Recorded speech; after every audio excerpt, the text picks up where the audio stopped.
Well, what's up again there, guys? Brian here, the 3 Topics Gamer, and I got another one of my discussion videos to share with you today. Now, I actually kind of want to give myself a solid day to kind of just look into it more and then just kind of, build my own thoughts on apparently what this deal pretty much is going to bring in terms of what I think it'll ultimately end up being. Now, as you can tell from the title, it was announced yesterday that Sony has acquired Bungie Studios. This is the original creator of the Halo franchise, and as we all know, Halo is the reason that Microsoft's Xbox was able to succeed for as long as it did for a good period of time, as well as the creators of the Destiny series. So now that Sony has acquired them, a lot of people are wondering, what is this going to mean for Sony? Is this a really big or great deal? Now, I'm going to be honest. I understood that after the whole Activision situation with Microsoft, I knew that in some way or some form, Sony would have had to respond. I think they would have had to acquire a significant studio of their own, and the top 3 studios that I really thought that they were going to respond with was either going to be Konami, Capcom, or Square.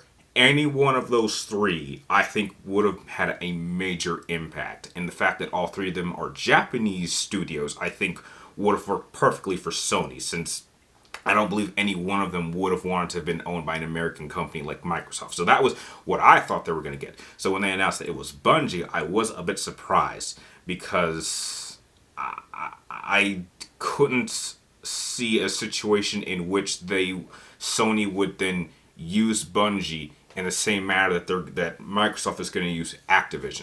Now, they made that perfectly clear. They had a number of questions that they answered, and they made it perfectly clear that Bungie has absolutely no interest in making exclusive games for Sony. It is still going to be a multi-platform studio.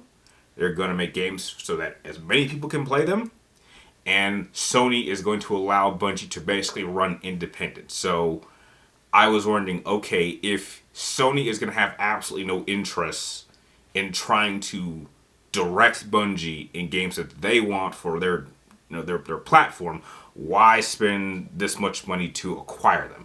Now, it took me a while to kind of think this over, but I think that Sony is thinking about doing a little bit more than games.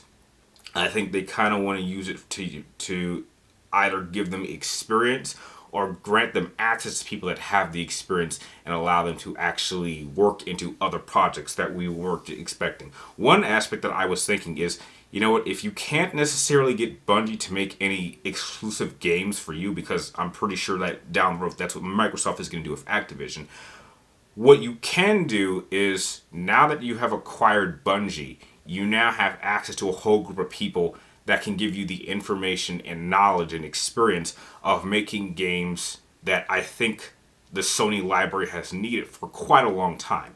And that is access to first-person shooters. Now, look, I've openly confessed for generations that Xbox is certainly better at doing first-person shooters better than Sony. But that doesn't mean that Sony themselves has never made a very good and impressive first-person shooter franchise. The 2 that come to mind is absolutely the Killzone and Resistance franchise, and those franchises have been pretty much been retired for some time.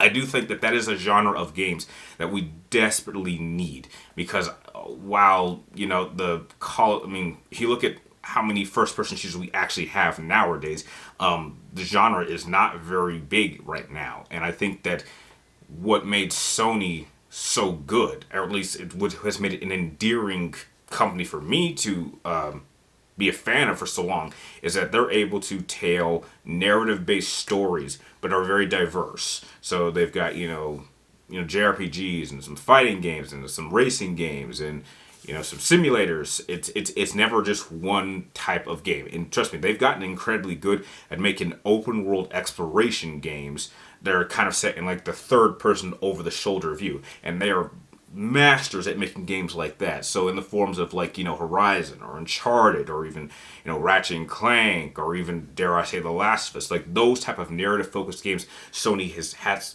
mastered how to make those type of games. But first person shooters is something that I think we could actually use, and I think that with the abilities of the new DualSense controller, that could bring something that is could provide a lot of games.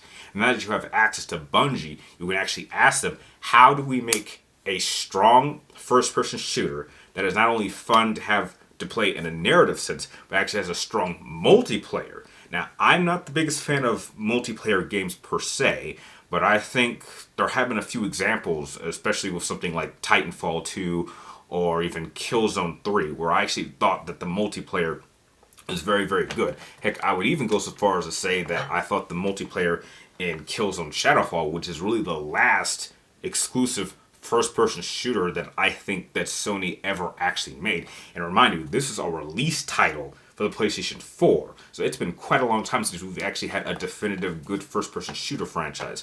Now, again, they're still making stuff for Destiny, and though I haven't played Destiny myself in a number of years, I still own both my copies of Destiny 1 and Destiny 2. I think just having access to that kind of knowledge is a good thing. So while I don't think that the deal with Bungie, which, mind you, is going to take months and years to actually be permanently finalized, I think that Sony is playing the long game in trying to establish itself and gain as many resources in order to build a strong foundation for the near future.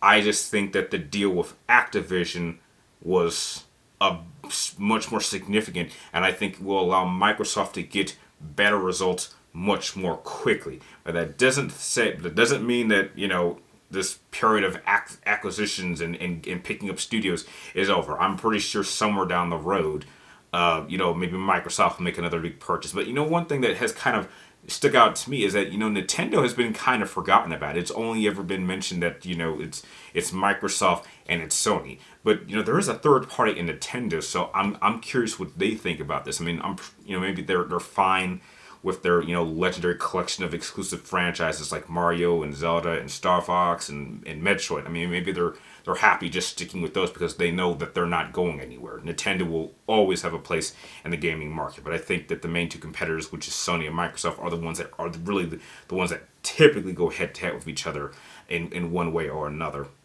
So while I openly, as someone who is a Sony fan, am not all that impressed with the acquisition of Bungie in the short term, just looking at everything that I think Bungie can bring in the long term, it does give me a little bit of hope that some good things are coming sometime in the future. It may take, you know, 4, 5, 6, 7 years before this acquisition actually starts paying off, but I definitely do have hope that something good, legitimately good, will come out of it.